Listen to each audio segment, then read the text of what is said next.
James is widely known as, specifically to this audience, as the father of Java, but something that I've missed about James Gosling is basically everything else. And there's a lot of it. So the association with Java is so strong that during my Java past, I dismissed too quickly looking deeper into this work beyond the Java language specification book. And we are here to fix this, I think. What I've learned recently is that Java is just a tiny or huge, depending on perspective, part of James' involvement in computer science. Even more important, I discovered that James is a true hacker, and one of those who are more and more difficult to find these days. Being a hacker these days has a negative connotation because of security implications and so on, but the original Lisp hacker is a definition of somebody who doesn't stop looking at the surface of things. And the hacker learns how the system works and uses this knowledge to solve problems in brilliant ways.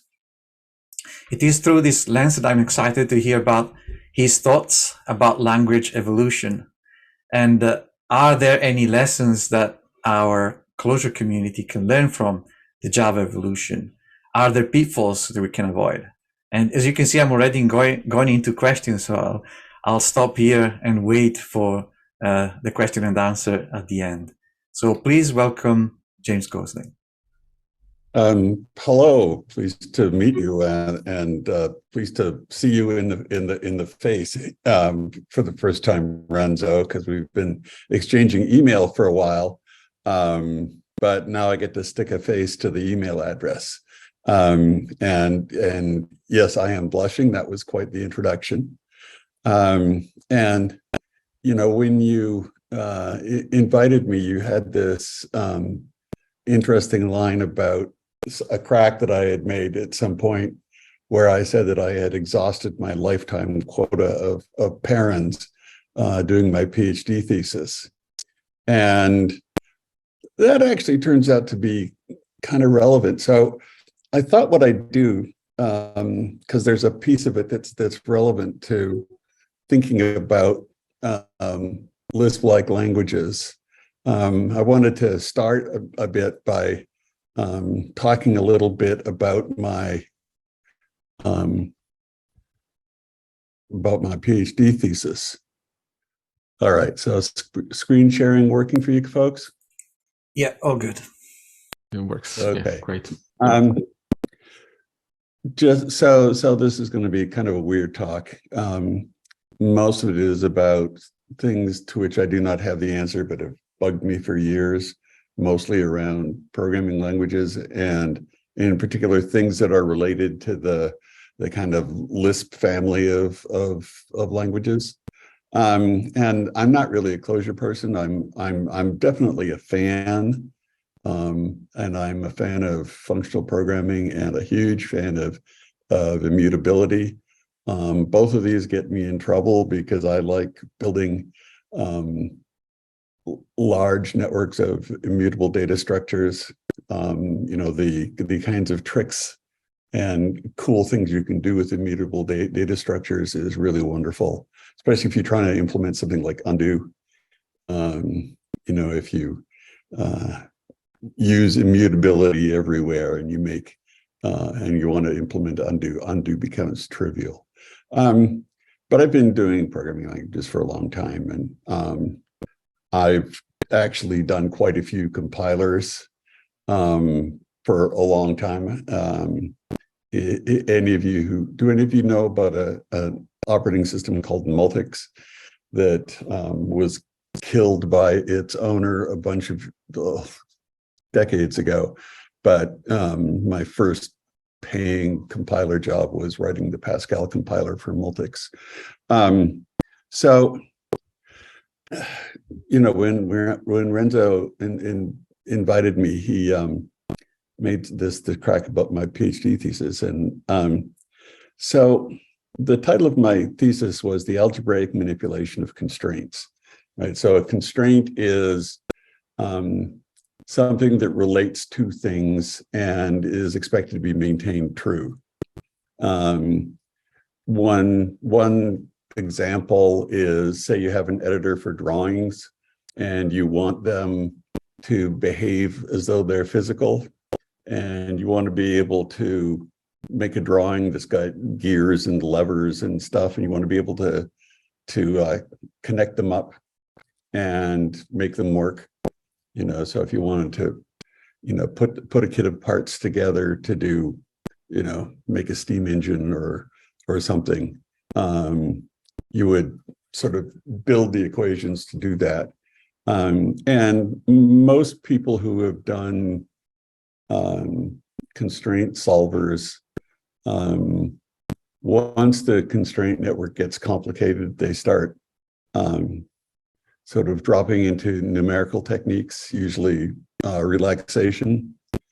And I guess I hated relaxation just because it was doomed to always be slow.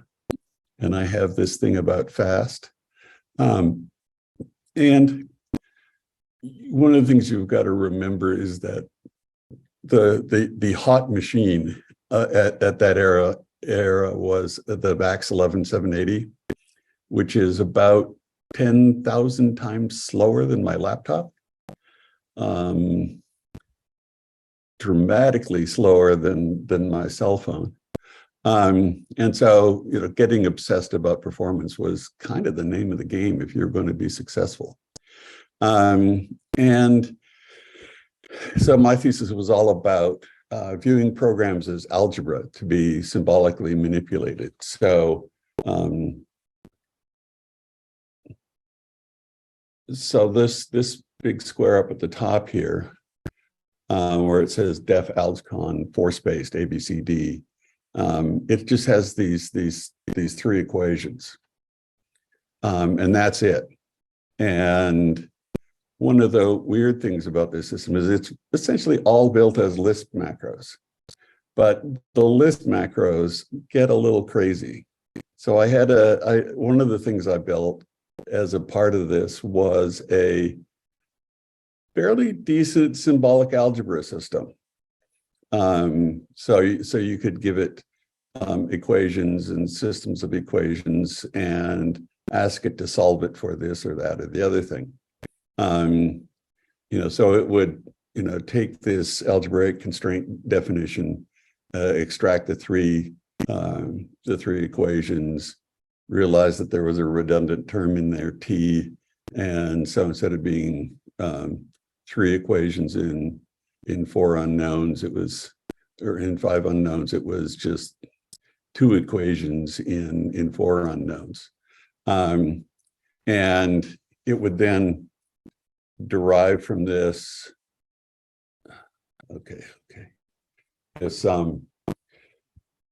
this big block here. So this was actually the Lisp code that it generated by doing a bunch of symbolic algebra on the original constraint definition. And these clauses that are right here, like the word says A, B, D, C, that's what that said was given A, and if you know A and B and you want to compute D and C, this is the code you execute to do that.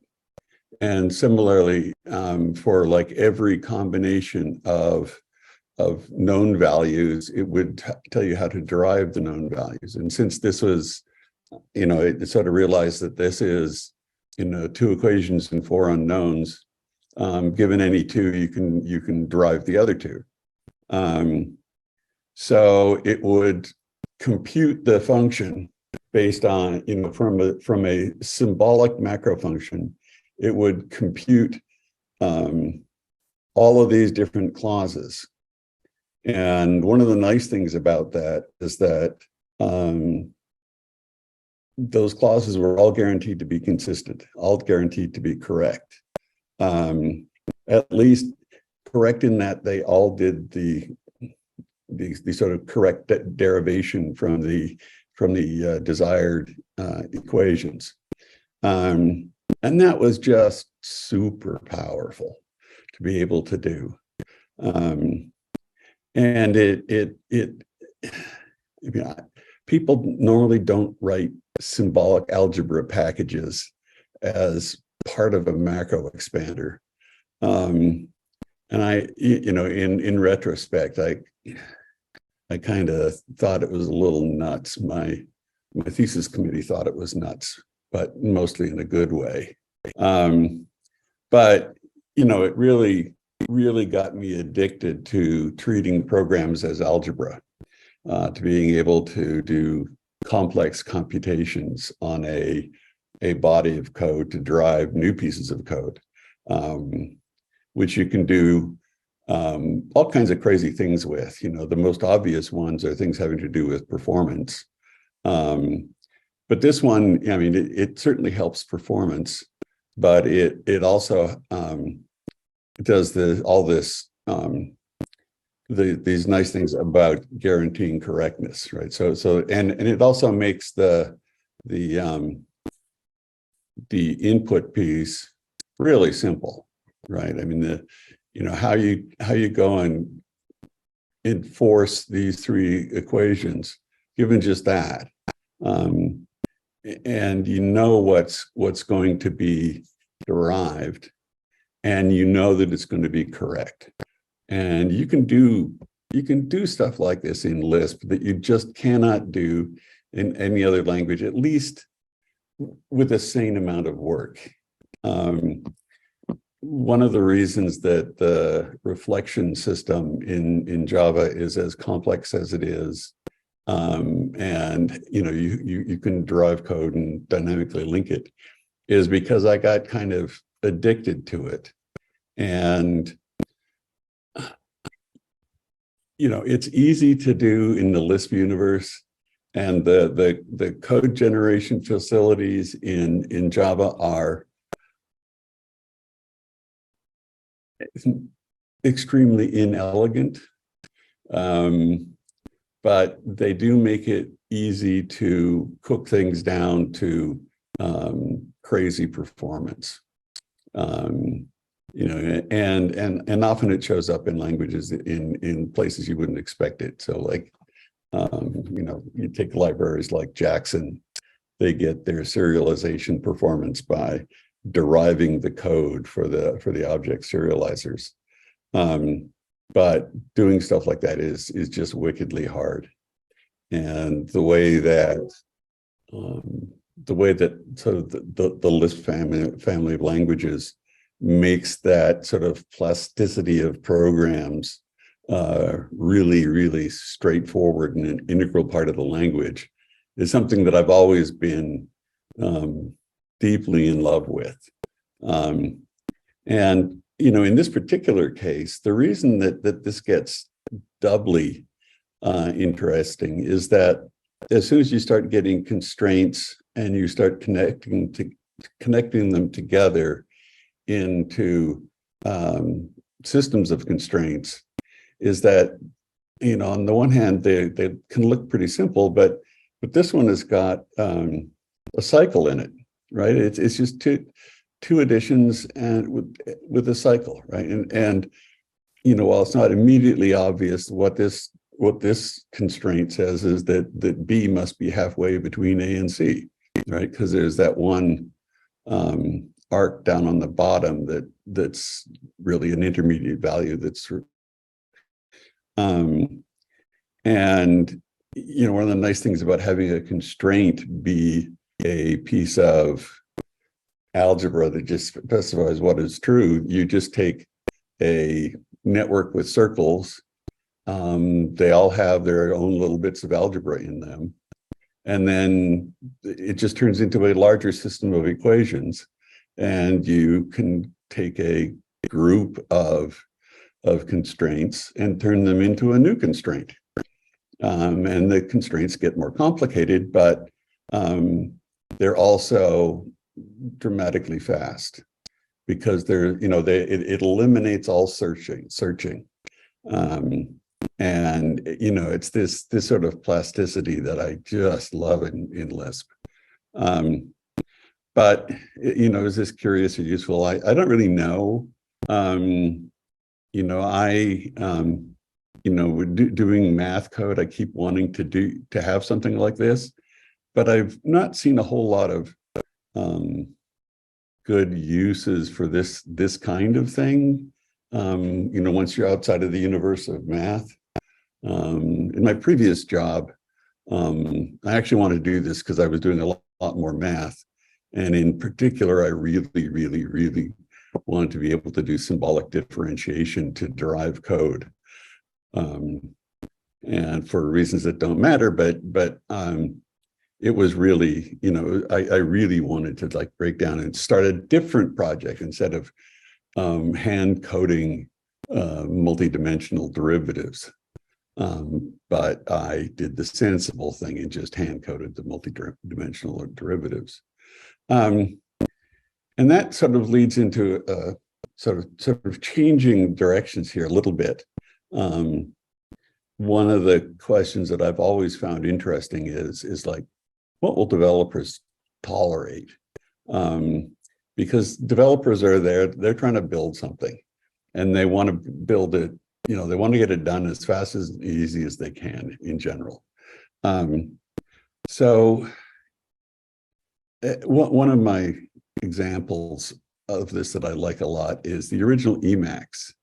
I doubt any of you have ever used the original Emacs. There's this text editor. It was called Tico, the text editor and corrector. It was designed in the days of teletypes. I used to use Tico on a teletype, and I could touch type Tico without looking at the keyboard and just going. The programs looked like line noise. It's like my canonical example of a write-only language, right? You can write a program, but staring at it and trying to figure out what it did was just about impossible,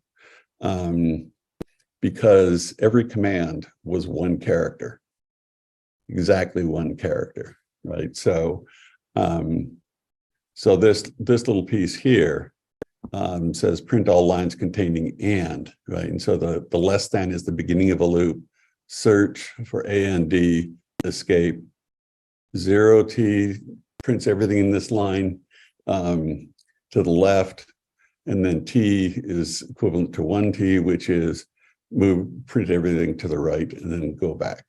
And the loop fails when the search fails. And that's a pretty simple command that has a loop. And they quickly get ridiculous. And the fact that something like Tico was used as the implementation language for Emacs. But it was incredibly compelling. In the original Emacs, people were writing all kinds of extensions in the Tico macro language. And the Emacs is just editor macros. And the macro language was Tico. And it was horseshit. It was terrible. The big advantage of Tico was that you could type it really fast, and a good implementation of Tico could fit in 4K on a PDP-8. It was kind of nuts, but it was actually kind of lovely. But you couldn't read the programs. It was really compelling for a lot of people. So the editors that came after that were called Emacs were all re-implementations that mostly used some flavor of Lisp. The one that I did was done in C, but it contained inside itself a Lisp implementation. But it was just kind of nuts. The news window system, which was a system that I did in the 80s, it used, so it was a networking system, kind of like a X11. It sort of predated X11, but its wire protocol was PostScript, but it was essentially always compressed. So, and the reason for doing that was that the PostScript rendering model is really nice. And one of the things that was surprising to me is that, on the one hand, PostScript is a great language from the point of view of an application that is generating PostScript code. It's pretty horrible for developers. And, when I started this thing, I hadn't really thought that people would be writing much PostScript code. I thought, I wrote some like menu packages and that. And the whole point there was that, you want interaction to happen as close to the user as possible so that, if you click the pop up the menu mouse key, that it would pop up immediately and there wouldn't be like a long network transaction. With X11 these days, it gets really excellent performance when the app is on the same machine as the screen. But the more network hops in there, you get the kind of slower it gets. But I kept finding that people were building complete UI toolkits, fairly extensive ones. Some folks had built an object-oriented programming framework in it that was kind of small talk-ish. There was a group in the EU that built a battlefield command and control system for NATO, entirely in PostScript, and the command and control system ran on the display, not on the computer behind the display. And there was this one incident that that one of the folks involved in that told me about, where there was some exercise going on somewhere in Europe, and they had the command and control system in a trailer, and there were some generals there, sort of watching it and then issuing commands, and they would make some disparaging comment about the UI or something, and within 10 or 15 minutes the UI would be better. And they thought this was really cool, but how did that happen? Well, it turns out that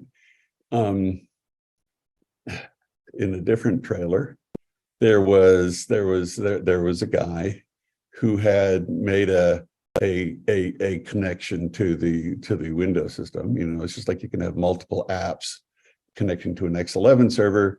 He had another app. He was connecting into the same display as the command and control system, and he was uploading new code. And because it was, it's just PostScript, and it's all dictionaries and it's all interpreted and all of that, he could just fix stuff on the fly without restarting it.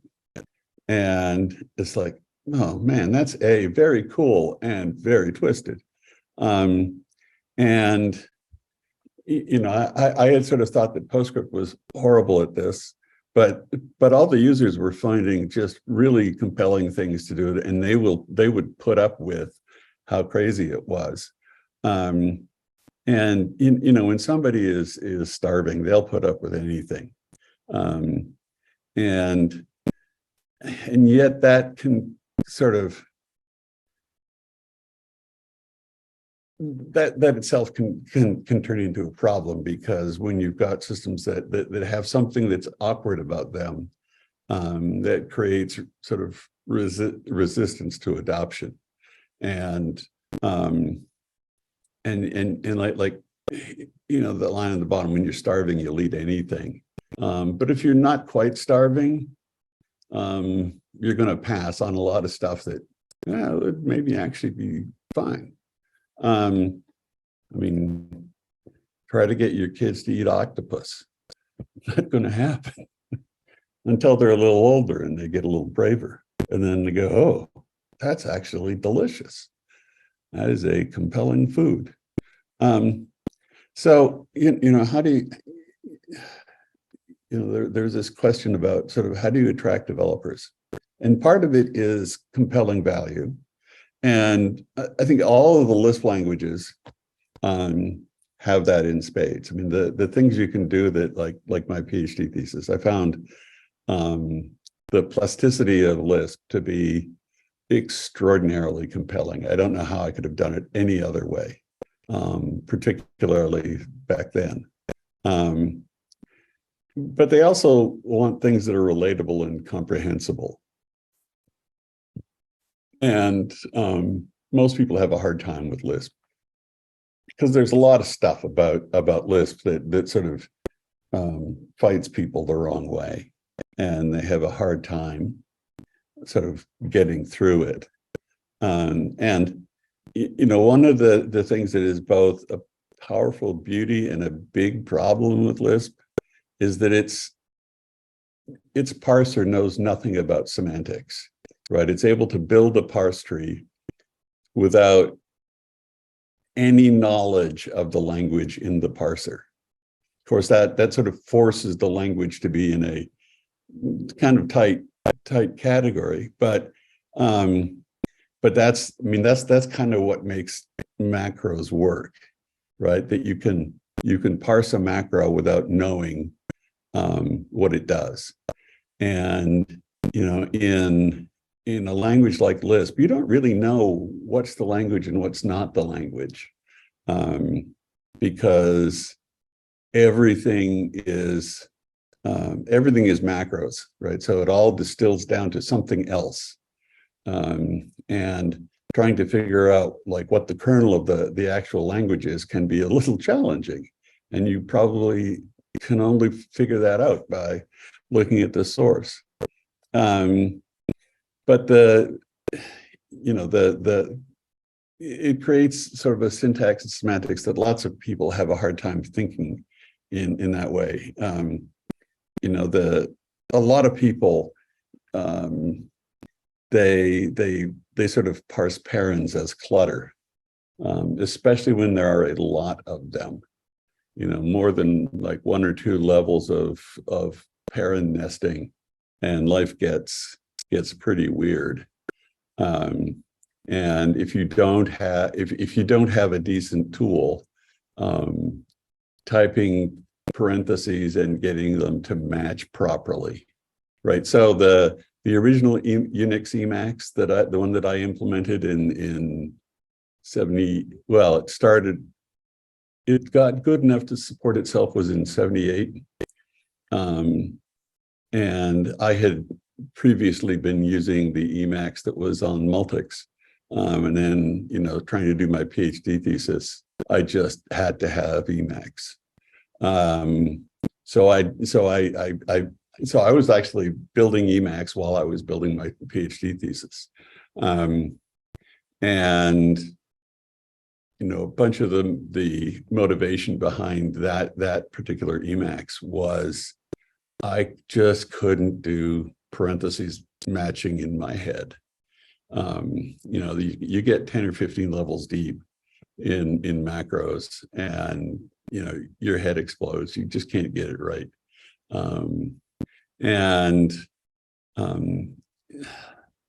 You know, people want to, you know, look at a piece of text on the screen and make sense of it.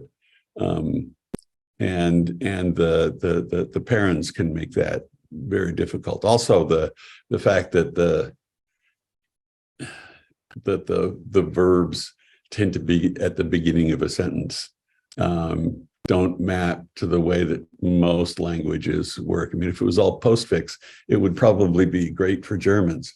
But you know, for you know, people from, you know, with an English background or any of the languages that are related to that, you know, infix forms tend to work a little bit better.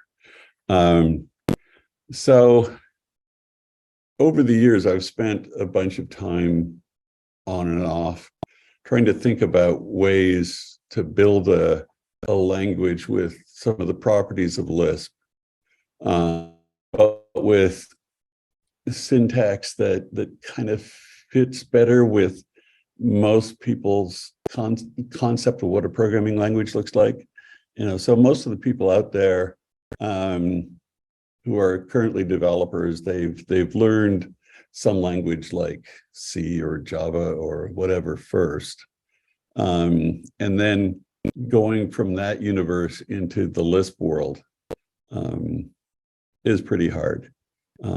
Some universities like MIT used to teach Lisp as the first language to first year undergrads, and that was kind of challenging. But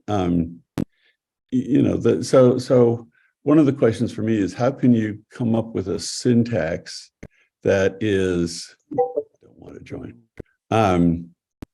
So how do you build a language that has a more conventional syntax, something that's a little more comprehensible to most people, that is more in line with the way that people think, or with other languages, so that it's easier to at least carry your intuitions over. And there are various ways you can build parsers that are less connected with the underlying semantics. Some of them you have to know a little bit. So like an operator precedence parser, all it really has to know is which tokens are operators and what is their relative precedence. And so like all assignment statements can be done that way. You can start doing things like a for all statement using the for all character in Unicode. There's one language that kind of does this, APL. They went seriously overboard. The language has no tokens. It has its own custom font. I guess the example here that I picked, that is a function that computes the standard deviation of an array. So stuff in APL can be very compact, but very hard to understand. One of the things about APL is you have to read it from right to left. Everybody except the Israelis reads from left to right. So it can be difficult. There was one attempt, this funny language called Seagull. Seagull was done by a guy named Von Pratt, and it never went very far. But what he was trying to do was come up with a somewhat more palatable syntax for sort of the more common structures, so that A dot B at C is equal to A dot B at C, this sort of distributing concatenation, or appending in concatenation. That line sort of maps to that long series of Lisp methods, and it failed miserably. The only people who liked it were the people who had never used Lisp before, and everybody who had used Lisp said, "Oh, this is rubbish." And part of it was that his language only covered the sort of most common Lisp structures, so that as soon as you tried to make your own macros, it was just Lisp. So it was kind of like having two languages interwoven, which means you end up having to learn two languages, which is more cognitive load, more yada yada. But I don't know, it was interesting. Excuse me. And another one that I spent some time sort of fiddling with was it's pretty common for languages to get, or for libraries to be compiled down into something like, in Java, it's a jar file. But what would happen if you could put a grammar, grammar phrases inside the jar file? Once upon a time, grammars, tools like Yak or Antler, they'll take a grammar file and spit out a piece of source code that you then compile and run. And that made sense on things like Yak when the machines were 10,000 times slower than they are today, because Yak came out at a fairly similar time to when I was doing my PhD. But these days, you don't have to be anywhere near that paranoid about performance. So you could actually take the grammar rules and turn them into parse tables at compile time. But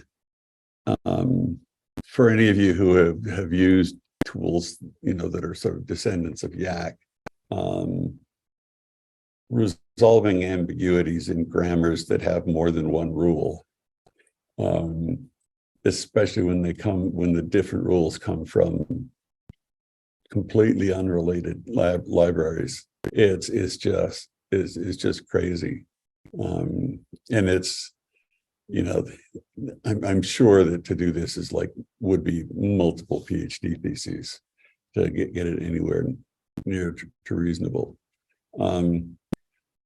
Another thing that I often think about in this particular area is there a place for strong typing? It's fairly traditional for Lisp style languages to have a place where you could annotate things with types. So they get, but the type annotations more often than not are just around some of the primitives, about, fixed nums versus flow nums, depending on which dialect of Lisp you're using. Fixed num and flow num were the Franz Lisp things. But if you've got strong typing and better name scoping and more comprehensible, like method resolution, it includes things like operator overloading. You can make things a little more concise because you don't have to have names that just sort of get really long. You can say, instead you can just say plus instead of, flow num dash plus, and it's one character instead of all those letters. It's usually very helpful when you want to be able to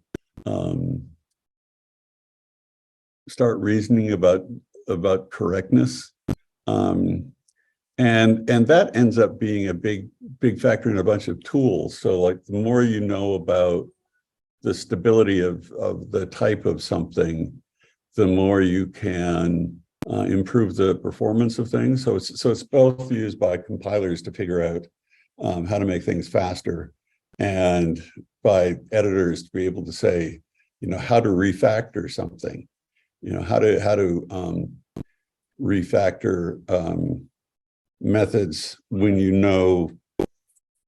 if you see something that says print, which print is it? And because there's like 100 functions called print,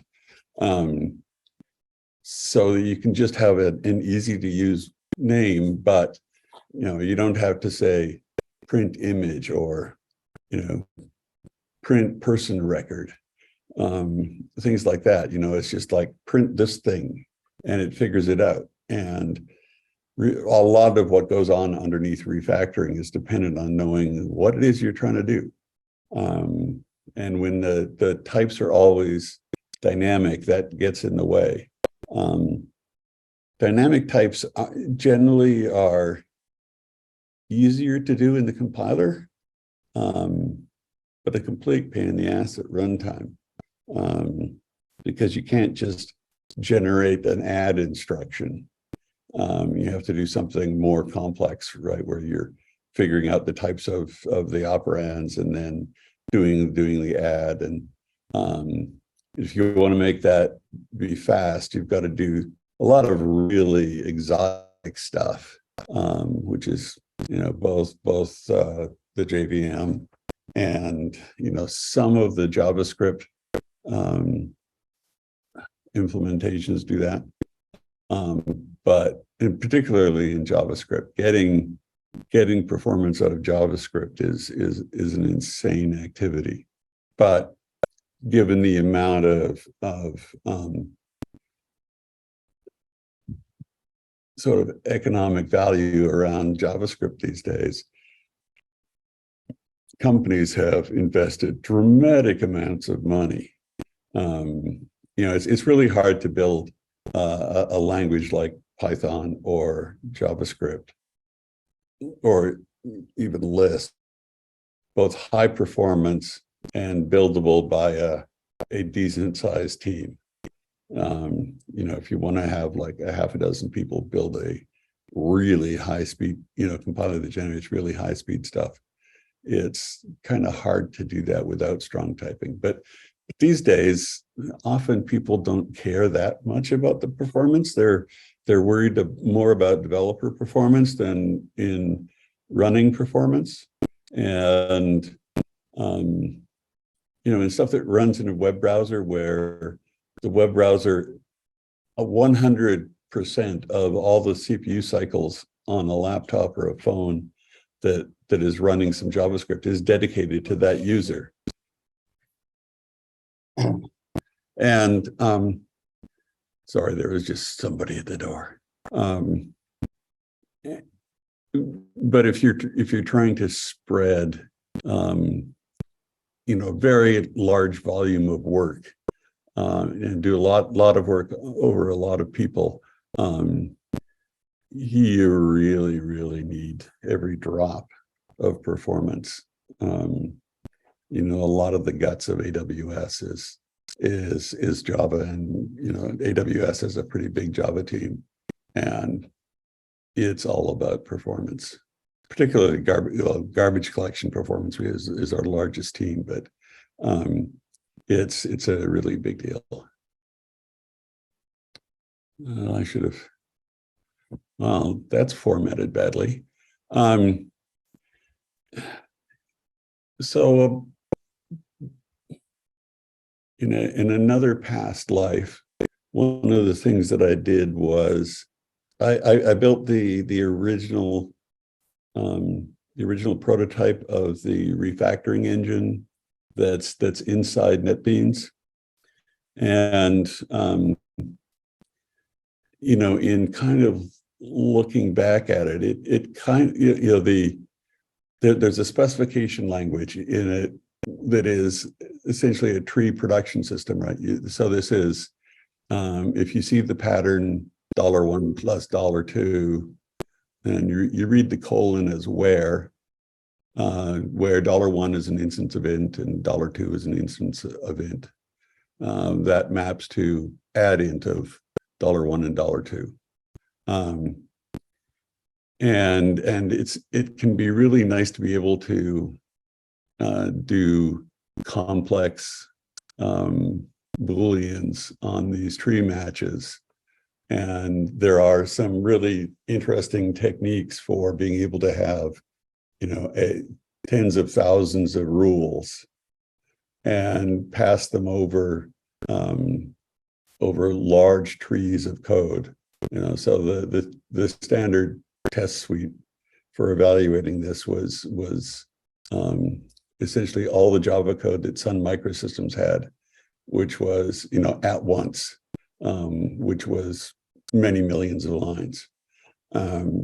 And we could go through many millions of lines in under a minute.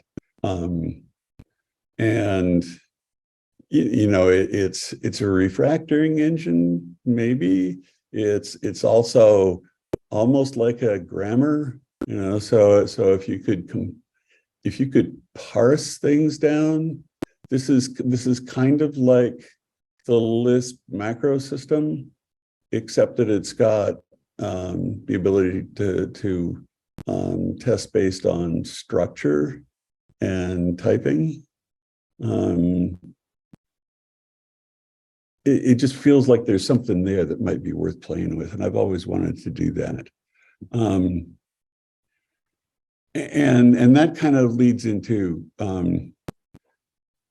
a lot of what goes on in compilation is a lot like grammar transformations to a language kernel.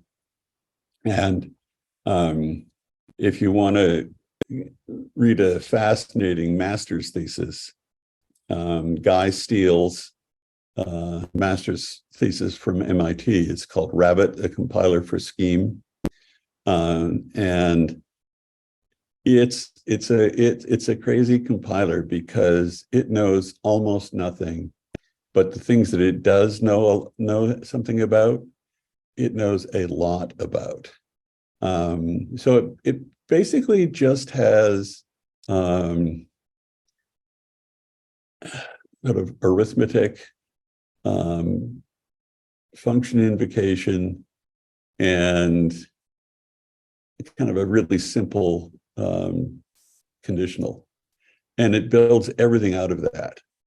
And in particular, all the loop structures are built just using method invocation and tail recursion. But the method, the method compiling code, it recognizes tail recursion, and it just turns tail recursion into loops. So the thing that is the core of Rabbit is teeny, but he built all of Scheme out of that. And of course, assuming you guys know who Guy Steele is, he knew, Guy was one of the original Scheme authors 1,000 years ago. And if you want to read some crazy compiler techniques, that's a good one. Well, wasn't sure what you were saying there, but it's a good one. Anyway, that's kind of all that I had, and most of my list has been sort of experiments that one of these days I want to try. But at this rate, my interesting experiment list is gigantic, and I have no chance of living that long. So, any questions? Thank you, James. Yeah, so repeating what we said for the entire day, if you have any question, please raise your hands. And Alex Miller is already up there. Alex, make your question. Hi, James. I work on the Clojure team.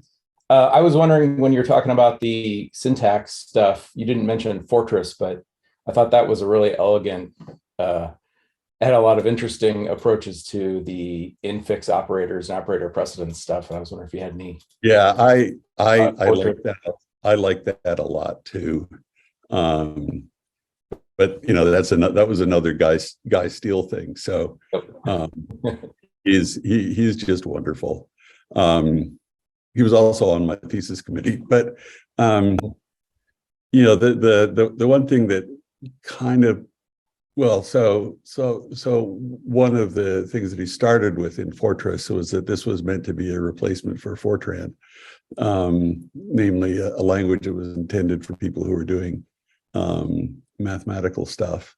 And this was done sort of once Unicode was a real thing, right? So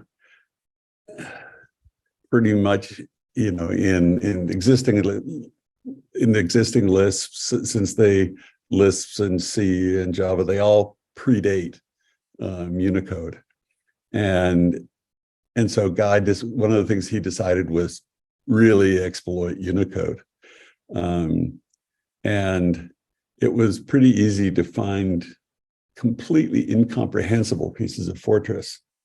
It was not nearly as bad as APL, But I think, so there was a lot of stuff in there that I really liked. And it's, I wish it had done better, but being a project in Oracle Labs is not a place that's ever going to end happily. We have another question from the chat. John, if you want to make your question directly is also good, but if not, I'm going to read it. In your interest in syntax and languages, what are your thoughts on the continued evolved life of the Java languages versus other languages on the JVM?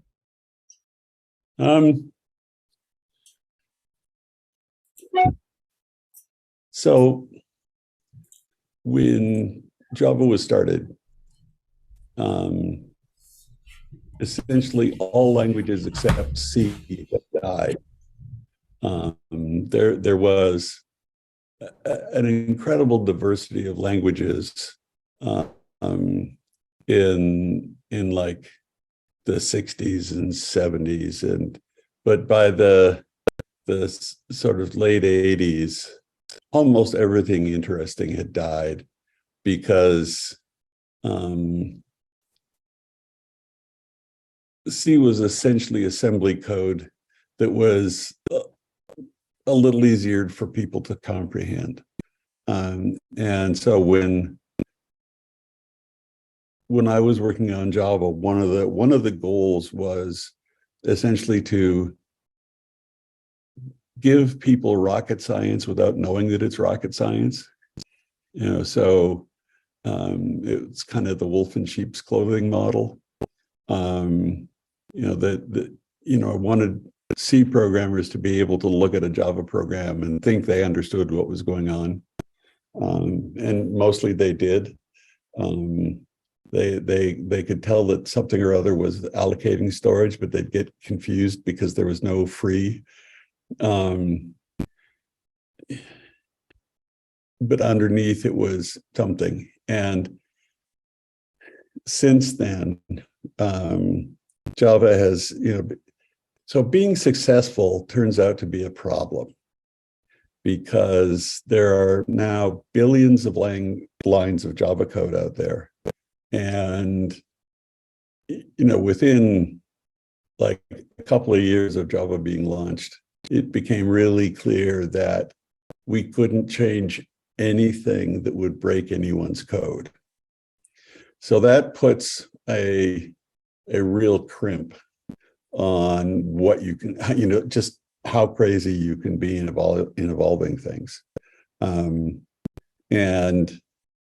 I've really liked the diversity of the other languages on the JVM community, because that, it's like the chokehold of C on the universe kind of got broken. And one of the challenges of some of the more interesting languages is that you could design a language, but implementing a language had turned into a really big problem, because if you want to do a language like Lisp, you have to do a garbage collector. And a good garbage collector, I mean, you can, anybody in undergraduate college can write a bad garbage collector. But if you want to write a great garbage collector, you need a room full of people, all with PhDs. And it is the most ungodly testing problem. So you want to take, a giant cloud system, and Amazon has a bunch of Java that they just live or die based on the garbage collector. And there's a whole bunch of these sort of rocket science features that are underneath Java that I think are really nice. And they really enable a lot of language stuff. There's some things about it that constrain what you can do with languages.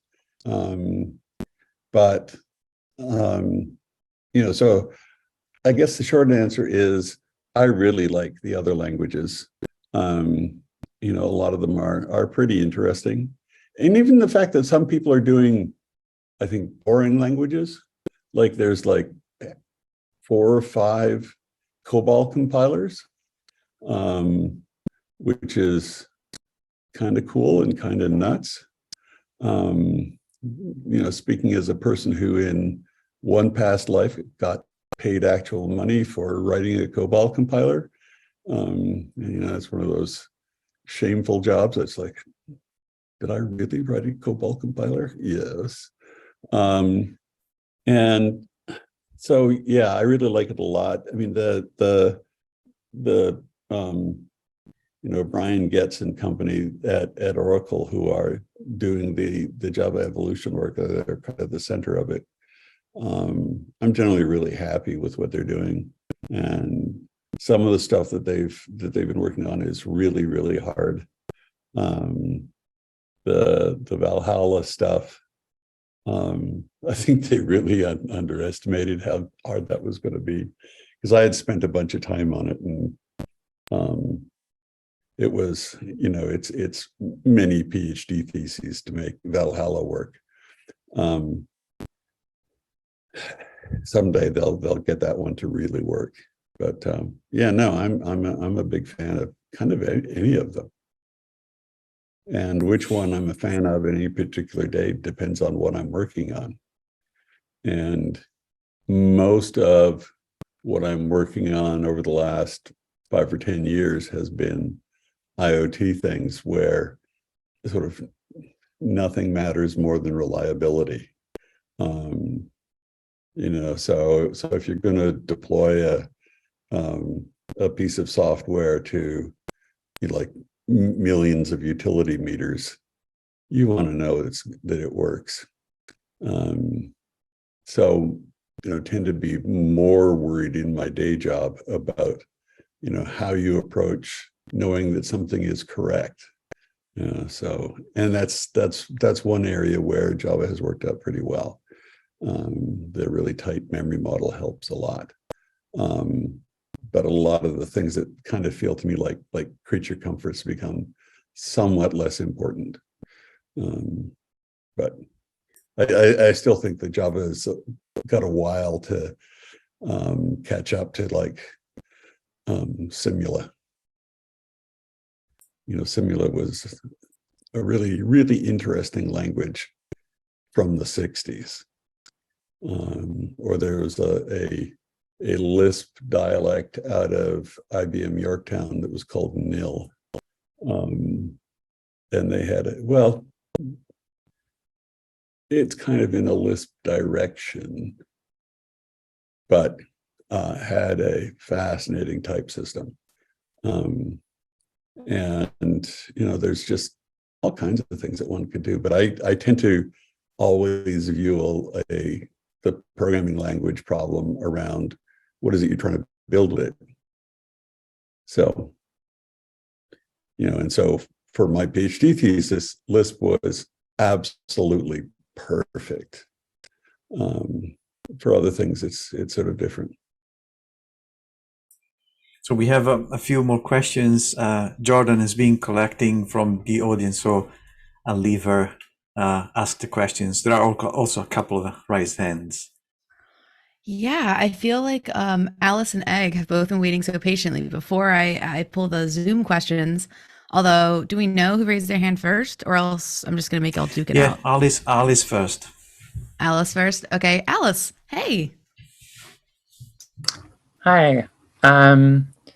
Well, first, I find computer science history really interesting, and I feel like I've had a lot of things to search on Wikipedia or Google Scholar, so thank you for that. And yeah, my question is, I frequently have an experience of like hearing about some fascinating research, maybe in a talk or something, and sometimes it's from a long time ago, and then it never gets picked up by industry, or it never really gets into the hands of like working programmers. So I'm kind of curious what your thoughts are on like kind of translating experimentation and research into something people can actually use, and kind of making that leap since you've been in both academia and industry? There are like a bunch of failure modes for projects. One of them, which is, well, like for people doing, well, a lot of the time, the biggest problem is that engineers often don't know how to explain what they're doing. And they instantly, when somebody says, oh, what are you working on? Why is it cool? You like leap into these low-level nerdy details about how this or that is done. And that would make sense to you, but to the person who's listening to you, what they really want to hear is, how would this make my life better? How would this make the system I'm building, faster, more reliable, easier to build? And, a long time ago. So I've been married for well over 30 years. And, my wife's a really sharp lady. And really early on, she started beating me up soundly for how I would describe things. I'd get all excited about something. And she, who is not an engineer, she would say, so why does that matter to me? And if you're, how do you tell, like, a senior manager in your company why this low-level nerdy detail is important? And like back in the early days of Java, one of the things that she shouldn't say made me do, but was fairly insufferable about, was trying to relate Java to people who were trying to run a business, and try to explain how it would make life better for them, right? And so so I wrote up like a dozen scenarios of different kind of companies, and what they might be trying to do and why Java would make things better, and that helped a lot. And there were all of these incidents that people described as Java was growing that really sort of reinforced what my wife was telling me about, or telling me to do. Like one of the early things that happened was that a lot of banks started adopting Java, and they were the last people I would have expected to adopt Java because they tend to be so conservative. But over and over, banks would have systems, in their, like transaction systems that they would always, have some error rates, bugs that would sort of come up, and a bunch of them had these experiences where the systems were just more solid, right? A number of them had all kinds of really good experiences with it. Another sort of failure mode is people, particularly people who are doing like PhD theses or master's theses. Their goal is to graduate, and so they write their thesis and then they're done. And so they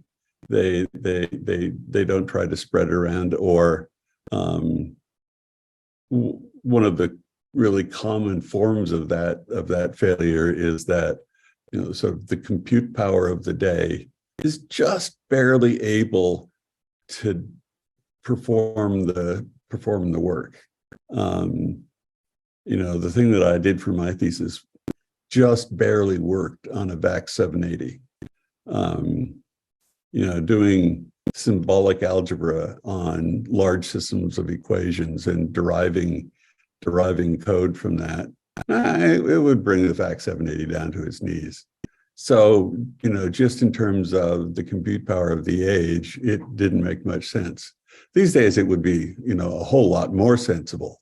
And often that's kind of what happens to people rediscover stuff.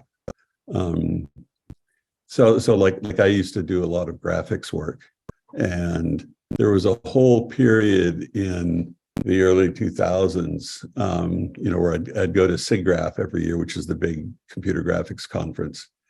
And almost all of the papers would be people who would like read sort of 19th century physics texts or physics papers, and then go, oh, I can write a simulation for that, right? And so there'd be papers on how to do hair, or how to do water, or how to do water percolating through sand, and it was all stuff that people had figured out over a century before, but could just finally, after all those years, people could actually do some of the computation around it. So there's a whole lot of ways to fail. Hopefully that satisfied the answer, Alice. Yeah. I cannot give Thank a short you. answer That was to any. helpful. Awesome. So we are going to get to your question, Egg. I do want to take one off of our big question sheet and kind of bring it back to a more human place. So the question is, like, when did you understand that Java was going to be big, and kind of like you created a monster and people wanted more? And like, where were you in life when this happened? How did this feel? And kind of like tell us about that process, because it must have been kind of insane to make this thing and then people want it and then it got so huge. Oh, it was entirely insane, and completely unexpected. The project had failed 2 or 3 times. I actually got laid off at one point because a certain executive VP just wanted the whole thing to go away. But then, Bill Joy, in one of his acts of heroism, sort of like got a bunch of these termination notices squashed. So I had always thought it was interesting, but there's a big difference between doing something interesting and doing something successful. And the point at which I realized it was actually successful was Sun did this event in San Francisco where we were unveiling this big line of hardware, and we sort of did this thing at one of the hotels in San Francisco and invited all the press to show up. And the guy who was the COO at the time, who was like arranging all of this stuff, this was like a big deal because, these are all, big pieces of iron, and they get all excited about it. So this event happens and there are these press people there, and the press did not ask any questions about the hardware. This event was not about software or anything, but all of the questions from the press were about Java. And the guy who was the COO at the time freaked out. He was so pissed. He kind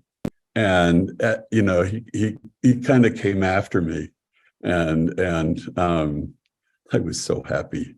That was kind of, if I pissed off Ed, that was a bonus, right? So yay. That's awesome. So moral of the story is the more, if you fail, try again. And the more people you piss off, the better you're doing. You're basically the next James Gosling. Is that the Well, moral we should take out of that? You got to be somewhat careful about who you piss off. I would try to not piss my wife off because my life would be very short. But people like Ed, I'm totally up with pissing off. And one more question. And where, how old were you at this time? Like, How old was I? trying to picture I the was like, young man so out in the world. I was like, I think that I was like 38 or 39 at the time. So Wow. Yeah, that must have been so fun. And look, now you get to spend time with people like us and people like Egg, yeah. who's been very patiently waiting to ask a question, who I will call on now to do so. Thank you for answering that question. Okay. James, thanks for the terrific talk. I will be very careful not to piss off your wife. I was excited to hear your interest in looking at experiments to make Lisp feel less alien to people who are new to it, and especially people coming from other languages. And that's just a topic of interest for me. And I'm curious to hear if there are other experiments along those lines that you've tried or have run across and thought were especially promising that didn't quite make it into the talk. I mean, I for the last few weeks, this is, lying awake in the middle of the night. So far, I mean, that's I can't think of anything that I left out. But many of them are these kind of fractal things that sort of blow up. I mean, the one about embedding grammar rules in like a jar file or whatever. Man, that's hard. There's got to be several PhD theses in getting that right. And the hard part is all about how you resolve inter-rule ambiguities. And they're going to conflict, and how would you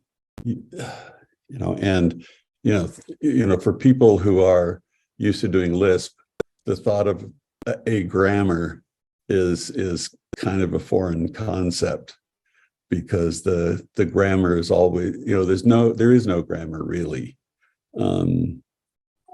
There's sort of a syntax, but it's not, the syntax doesn't relate to meaning. And that's both its biggest strength and its biggest weakness.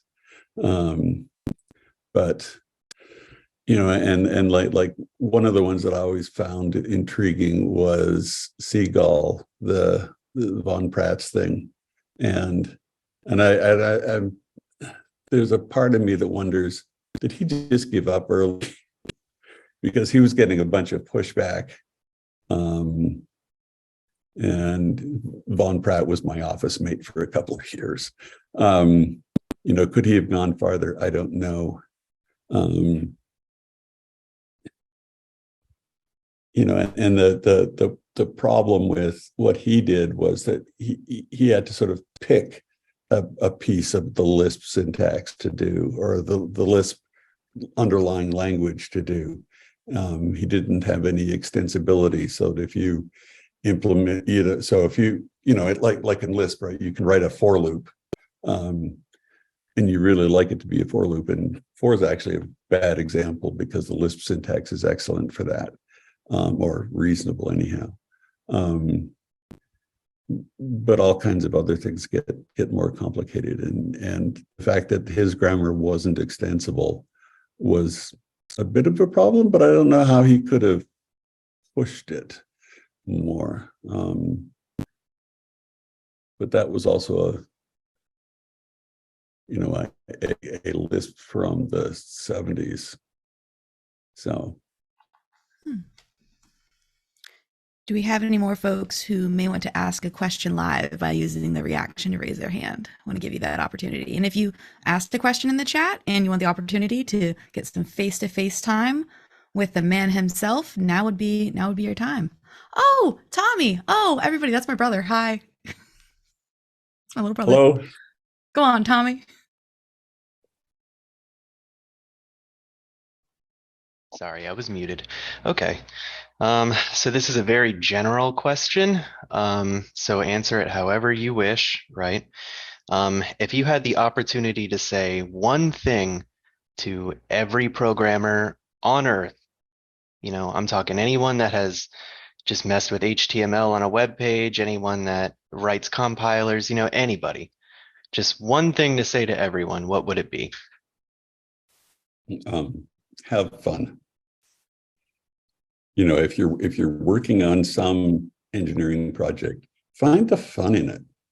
There's always fun in anything. I've never really had a career. I've got a bad case of shiny object disease, and I just go, oh, that's cool. I'm going to go there.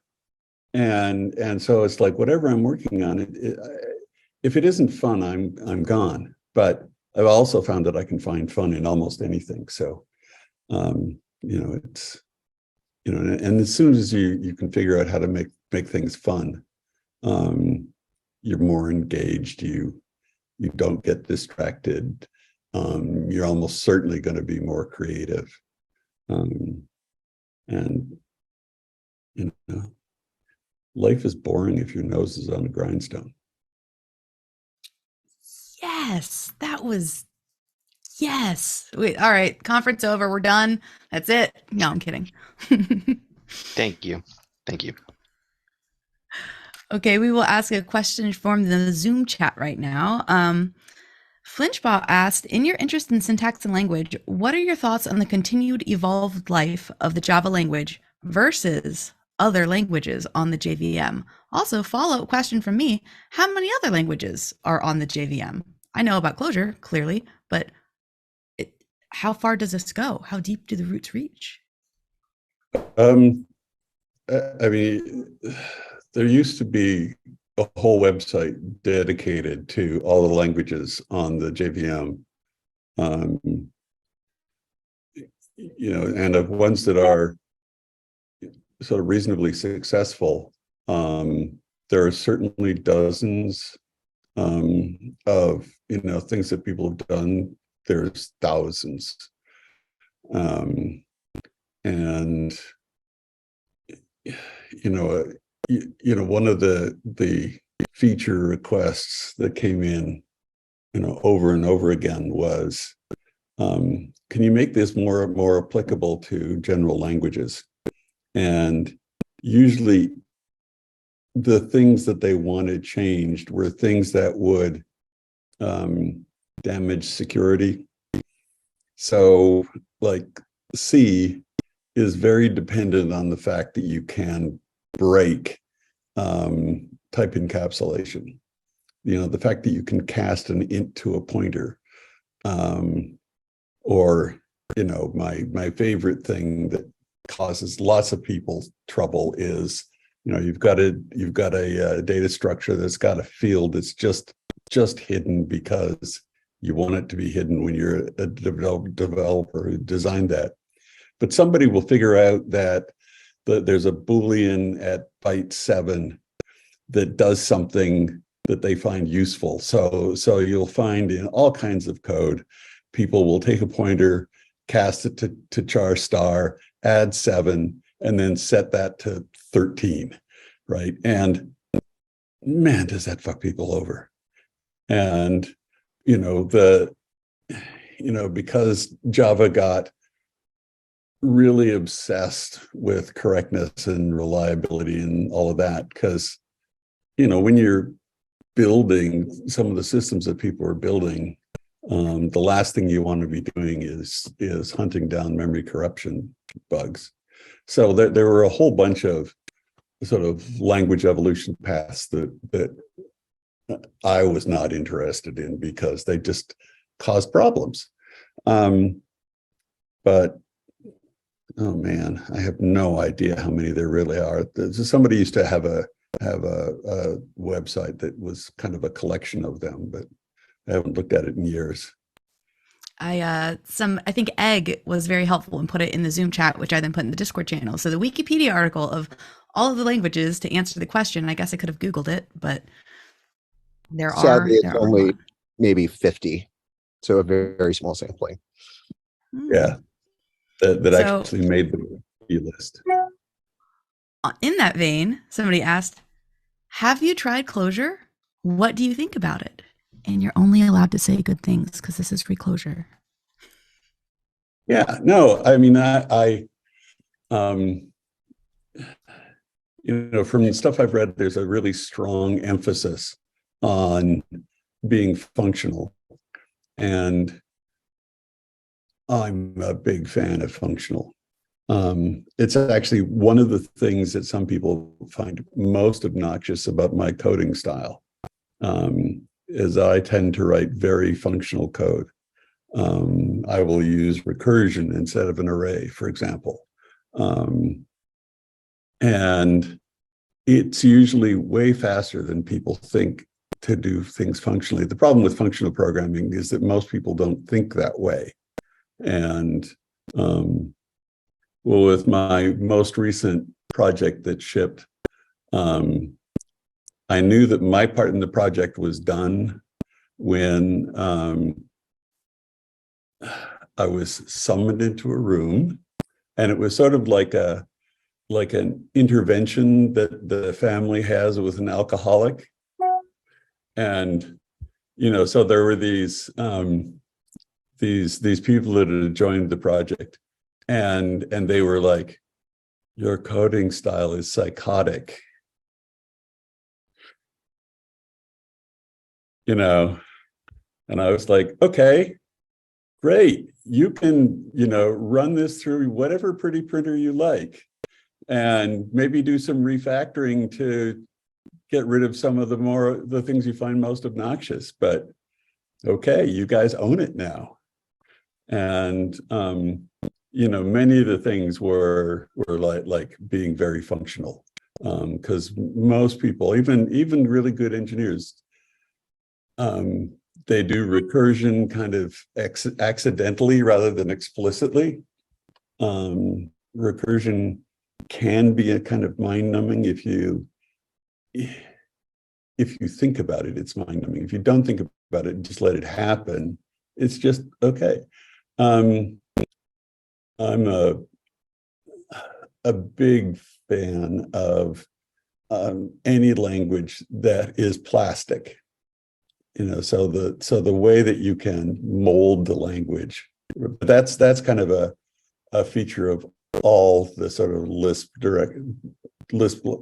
family of languages, right? The fact that you've got macros, and they're not like macros in C. They're way more powerful because they can do real computation, and which is why I sort of talked about my thesis, because it's like doing symbolic algebra in a macro package. Nah. And the way that for a lot of stuff I've read, there's a real emphasis on promoting immutability. And that I find also a really nice technique that also fries a lot of people's brains. But so, yeah. And the only thing I don't like about Clojure is the parents. But yeah, that's not such a big deal. Yeah. And I will remind everybody that we are going to close up in about 8 minutes, 5 minutes, 8 minutes. So just everybody, a little bit of that announcement there. I want to ask you one more question. So what is your distinction between how you understand like a functional programming language and versus a data oriented or data driven language? Do you draw that paradigm in your head?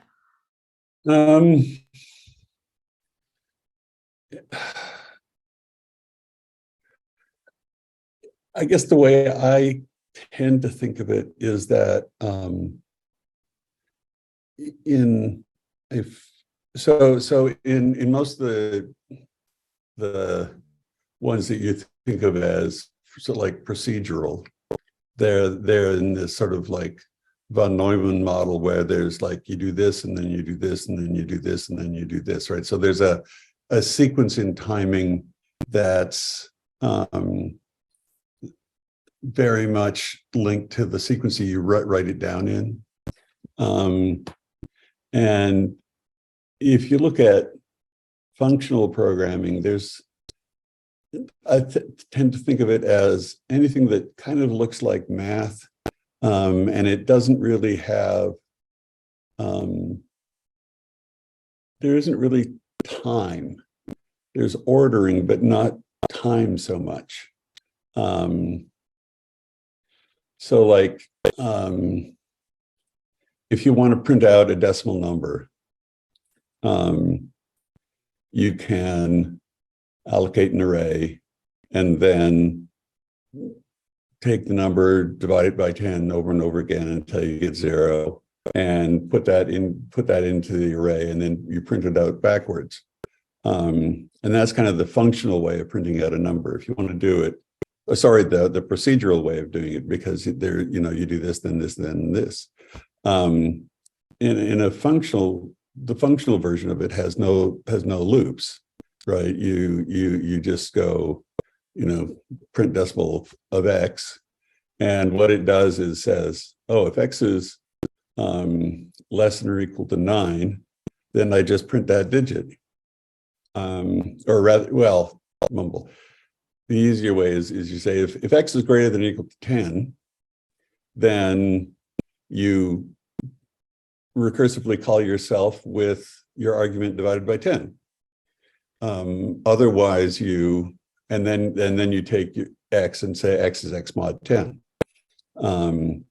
So you just, rather than having a loop or an array, you just use recursion, and so it's not nearly as sequenced. Yeah. Yeah. In that vein, tends to have less state. It tends to have like less state, and way more recursion. okay, that was a satisfactory answer. So I want to give you the opportunity to share last closing thoughts on what kind of wrap up everything you said, everything you want to say to the attendees. And after that, we're going to start closing out with our announcements and all of our, it's not quite bureaucratic, but our organization stuff. So when I was invited to to do this talk by Renzo, the thing that I really liked was that you people were trying to think about things you could do to increase adoption, and that sort of turns into almost psychological research, right? And how do people think? And that's a super hard problem. So like every bullet point in this was that there were it was kind of like a long list of little research projects, some of them not so little.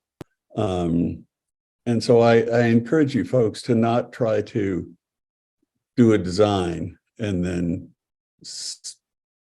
hope that it takes over the world. I would do a whole lot of little experiments.